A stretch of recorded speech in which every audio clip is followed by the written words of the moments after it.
आगे बढ़ेंगे हिमाचल से जुड़ी बड़ी खबर, क्योंकि बजट में क्या कुछ खास है हिमाचल को लेकर वो भी हम देख लेते हैं। हिमाचल के लिए वित्त मंत्री ने ऐलान किया, तबाह इंफ्रास्ट्रक्चर के लिए बजट देगी सरकार। बीते साल मानसून में 12,000 करोड़ का नुकसान जो हुआ है, प्रस्ताव पास कर मांगा था स्पेशल पैकेज। तो बीते सप्ताह सीएम सुक्खू ने पीएम से मुलाकात भी की थी। दिल्ली में पीएम आवास पर मुलाकात की गई थी। आपदा से निपटने को राहत राशि देने का आग्रह किया गया था। तो हिमाचल के लिए वित्त मंत्री का बड़ा ऐलान, यहां पर तबाह इंफ्रास्ट्रक्चर के लिए बजट देगी सरकार। केंद्र सरकार बीते साल मानसून में करीब 12,000 करोड़ का जो नुकसान था वो हुआ था, और कुल मिलाकर आपको बता दें कि इस बजट को महत्वपूर्ण यहां पर माना जा रहा है। हिमाचल के लिए बेहद खास यहां पर रहा ये बजट। हिमाचल में पिछले साल बारिश ने जमकर तबाही जो है वो मचाई थी। पिछले साल मानसून सीजन में 500 से ज्यादा लोगों की जान चली गई थी।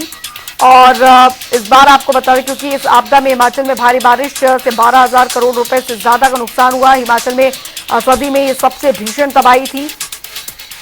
तो सुक्खू सरकार ने दरअसल राष्ट्रीय आपदा घोषित करने की जो मांग, बता दें कि हिमाचल प्रदेश की कांग्रेस सरकार विधानसभा के मानसून सत्र में राष्ट्रीय आपदा घोषित करने का प्रस्ताव केंद्र को भेजा था। सुक्खू सरकार ने केंद्र से 12,000 करोड़ रुपए का आर्थिक पैकेज देने का जो आग्रह है वो किया था, लेकिन केंद्र सरकार ने तब हिमाचल में आई इस तबाही को राष्ट्रीय आपदा घोषित नहीं किया था। लेकिन अब निर्मला सीतारमण ने बजट में हिमाचल को इंफ्रास्ट्रक्चर बनाने को बजट देने का ऐलान यहां पर जरूर कर दिया है। तो ये काफी महत्वपूर्ण यहां पर है कि जो नुकसान हिमाचल में आपदा से हुआ है उस पर अब केंद्र सरकार जो है वो यहां पर बजट देगी। तो कुल मिलाकर देखा जाए तो हिमाचल के लिए भी तबाह इंफ्रास्ट्रक्चर के लिए जो है वो सरकार बजट देगी। हिमाचल के लिहाज से जो नुकसान तबाही पे हुआ था, आपदा के तबाही में हुआ था, उसमें बेहद महत्वपूर्ण यहां पर रखता है। तो बीते सप्ताह सीएम सुक्खू ने भी पीएम मोदी से मुलाकात की थी और आर्थिक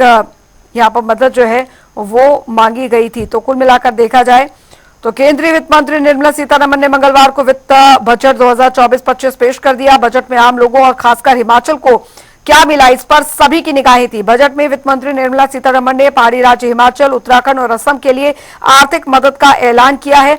इसके तहत बाढ़ से निपटने के लिए वित्त वर्ष में केंद्र सरकार विभिन्न राज्यों को 11,500 करोड़ रुपए की वित्तीय सहायता जो है वो प्रदान करेगी। यानी कि बारिश और बाढ़ से प्रभावित हिमाचल के लोगों के पुनर्वास के लिए आर्थिक मदद जो है वो केंद्र सरकार इस बजट से देगी। हिमाचल में बरसात अपना खौफनाक रूप दिखाती है और पिछले साल हुई तबाही के जख्म अभी तक नहीं भरे। हालांकि प्रदेश के सुक्खू सरकार ने अपने दम पर प्रभावितों को बचाने का काम जरूर किया। ऐसे में केंद्र से मिलने वाली आर्थिक मदद सरकार को नई ऊर्जा और जोश के साथ प्रभावितों के पुनर्वास में सहायता करेगी। इसके अलावा बजट में युवाओं के लिए भी नई घोषणाएं हुई हैं, जिसमें सरकार 1 करोड़ युवाओं को अगले 5 साल में टॉप 500 कंपनियों में इंटर्नशिप का मौका देगी। जाहिर है इससे हिमाचल के युवाओं को भी काफी ज्यादा फायदा होगा। हिमाचल के किसान और बागवानों के लिए भी बजट में खास है। वित्त मंत्री ने ऐलान किया कि आने वाले 5 सालों में 1 करोड़ किसानों को प्राकृतिक खेती से जोड़ा जाएगा। फसलों के उत्पादन, भंडारण और विपणन की व्यवस्था की जाएगी। इससे हिमाचल के किसानों को, बागवानों को भी काफी ज्यादा लाभ होने की उम्मीद जगी हुई है। तो कुल मिलाकर देखा जाए तो आपदा के क्षेत्र में, युवाओं के रोजगार के क्षेत्र में, और मीडिया प्रधान सलाहकार नरेश चौहान जी हमारे साथ इस बीच जुड़ गए हैं। बहुत बहुत स्वागत है नरेश चौहान जी आपका। धन्यवाद नरेश चौहान जी, आज का जो बजट पेश हुआ है किस तरीके से आप देखते हैं, खासकर हिमाचल की दृष्टि से यहाँ पर देखें तो हिमाचल को जो फिलहाल आर्थिक मदद यहाँ केंद्र की तरफ से देने का प्रावधान यहाँ पर किया गया, उसे किस तरीके से आप देखते हैं? इस बजट को कितना बैलेंस मानते हैं आप? देखिए, बजट में बेसिकली बहुत सारी चीजें होती है जी। फोकस होना चाहिए, महंगाई को कैसे कंट्रोल करना है, बेरोजगारी एक सबसे बड़ी समस्या देश में, उसको कैसे टच करना है, और जमीनी स्तर पे वो चीजें कब पहुंचेगी, किस स्वरूप में पहुंचेगी। फिर आती है हर राज्य की अपनी बात की हमको क्या मिला। हमारी बहुत समस्याएं हमारे मुख्यमंत्री जी मोदी जी से, माननीय प्रधानमंत्री जी से मिले भी कि हमारी आर्थिक पैकेज, हमको स्पेशल पैकेज मिलना चाहिए। हमने पिछले दिनों जो है आर्थिक स्थिति हमारी अच्छी नहीं है, बिकॉज जो हमारा डिजास्टर की वजह से भी बहुत नुकसान हुआ था, वो भी हमारा पेंडिंग पड़ा था कि हम उसी हेड में हमारी मदद की जाए। तो अभी आप बोल रहे हैं कि अभी इसमें पता नहीं लग रहा कि हिमाचल को क्या मिला है। 11,500 करोड़ रुपए की घोषणा की है कि उसमें जो बाहर से, जहां पर असम की बात है, बिहार की बात है, हिमाचल में कितना आएगा वो अभी देख के पता लगेगा। लेकिन उम्मीदें हमें भी थी कि हमको स्पेशल पैकेज मिलना चाहिए। वो साफ तौर पे दिखा कि बिहार के लिए और आंध्र प्रदेश के लिए, दो राज्यों के लिए साफ तौर पे उस पर जिक्र किया जाए।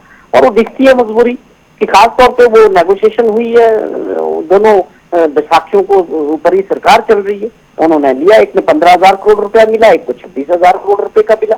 लेकिन हम लोगों को मिलना चाहिए था, पहाड़ी राज्य है और जो पिछले साल हमारे पर नेचुरल प्राकृतिक आपदा रही, उससे बहुत नुकसान हुआ था देश का।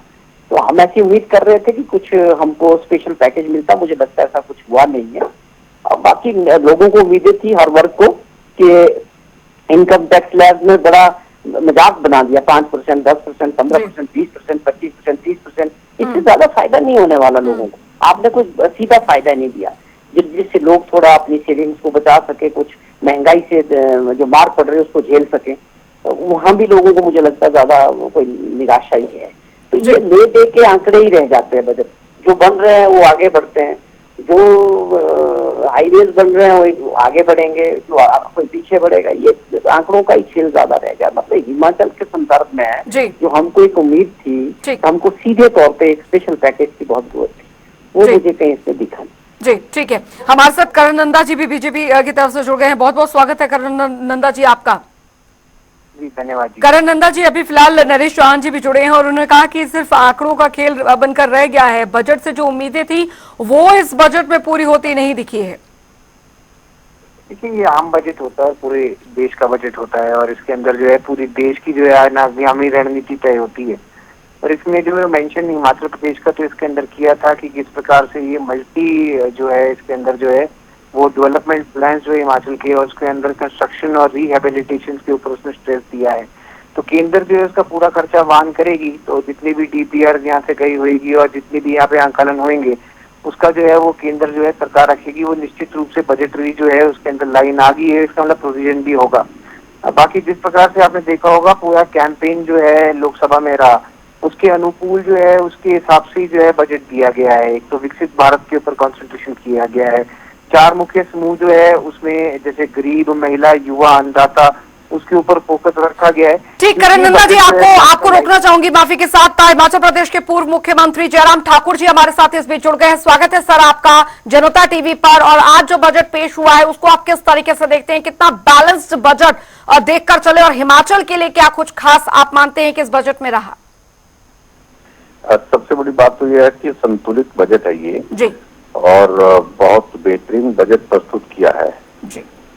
फोकस किया है इसमें जो एम्प्लॉयमेंट जनरेशन पर बहुत ज्यादा, और ये हमारे यूथ के लिए बहुत अच्छी खबर है, मैं समझता हूँ उस दृष्टि से। और सबसे ज्यादा इस बात को लेकर के जो मुझे कहना है, जो 500 कंपनीज को जो है वो इंटर्नशिप के लिए 1 करोड़ यूथ को जो है वो काम देने के लिए, उनको इंटर्नशिप के लिए जो अपॉर्चुनिटीज अवेलेबल होंगी, और उसमें 5,000 जो है वो गवर्नमेंट कॉन्ट्रीब्यूट करेगी। तो ये बहुत बड़ा यूथ के बीच में मुझे लगता है कि बहुत बड़ा कदम उठाया गया है। और इसके अतिरिक्त तो 3 करोड़ नए घर बनाने का जो फैसला, जो पहले भी जिसका जिक्र किया था प्रधानमंत्री जी ने अपने चुनाव से पहले भी, जो अपने कमिटमेंट में, तो उसमें वो भी रिफ्लेक्ट हुआ है बहुत बेहतर ढंग से। और जो टैक्स का टैक्स का जो स्लैब है उसमें जो स्टैंडर्ड डिडक्शन हुआ है 50,000 से 73,000 का उसमें, तो ये भी एक बहुत बड़ा, मतलब 45,000 का जो एक्स्ट्रा जो है ये डिडक्शन हुआ है, तो ये भी एक बहुत बड़ी, एक मध्यम वर्ग के लिए बहुत अच्छी खबर है। सबसे बड़ी बात तो हिमाचल प्रदेश के लिए जो पर्टिकुलरली जो रेन डैमेजेस में जो लॉसेस हुए हैं लास्ट ईयर, उसको रिकवर करने के लिए जो अलग अलग मदों में जो है हिमाचल प्रदेश को जो है वो पैसा दिया जाएगा, ताकि रिकंस्ट्रक्शन के काम को हम सुनिश्चित कर सके। ये एक बहुत बड़ा एस्पेक्ट है जो हिमाचल के संदर्भ में है। और दूसरी बात मुझे तो इम्पोर्टेंट चीज लगी, एक जो मुझे जो PMGSY फेज लग रहा था कि भी इस तरह से हो रहा है ये, तो उसका आगे अब फेज 4 की शुरुआत करने के लिए भी एक कमिटमेंट प्रधानमंत्री जी ने की है। जी और इसके अतिरिक्त तो इम्पोर्टेंट बात एक है जो इंटरेस्ट फ्री लोन जो 50 इयर्स के लिए दिया जाता जी है पूरे देश भर में, जी कि 1 लाख करोड़ रुपए जो है एक साइजेबल अमाउंट उसमें जो है अवेलेबल रखा है। और डेफिनेटली इससे हिमाचल प्रदेश को भी बहुत सारा पैसा मिलेगा। जी और जिसमें इंटरेस्ट आपको जो है वो नहीं देना है, 50 साल के अंदर आपको उस लोन को जो है रिपे करना है। तो बहुत बड़ी एक राहत उस दृष्टि से उससे भी हिमाचल के लिए निकल आएगी। जी और किसानों को एग्रीकल्चर सेक्टर की बात करूं मैं, हॉर्टिकल्चर सेक्टर की बात की, उसमें तो प्रधानमंत्री जी का फोकस पहले से भी था और अब की बार ज्यादा उस पर फोकस किया। बहुत बेहतरीन बजट मैं कह सकता हूँ, संतुलित बजट ये है। और जिसके लिए प्रधानमंत्री जी को मैं बहुत बहुत बधाई देता हूँ और फाइनेंस मिनिस्टर निर्मला सीतारमण जी को भी बहुत बहुत बधाई देता हूँ। एमएसएमई को बहुत प्रमोट किया है, बहुत स्ट्रेंथन करने की दृष्टि से उन्होंने कदम उठाए हैं, ये भी एक बहुत अच्छी बात है। बिल्कुल, बहुत बहुत शुक्रिया जयराम ठाकुर जी, पूर्व मुख्यमंत्री हिमाचल, और हमारे साथ नरेश चौहान जी भी जुड़े थे, करण नंदा जी भी जुड़े थे। आप सभी का बहुत बहुत शुक्रिया हमारे साथ इस चर्चा में जुड़ने के लिए। कुल मिलाकर ये बजट पूरा बैलेंस बजट इसे बताया जा रहा है बीजेपी सांसदों की तरफ से, और कहा जा रहा है कि इसमें हर वर्ग का ध्यान रखा जा रहा है।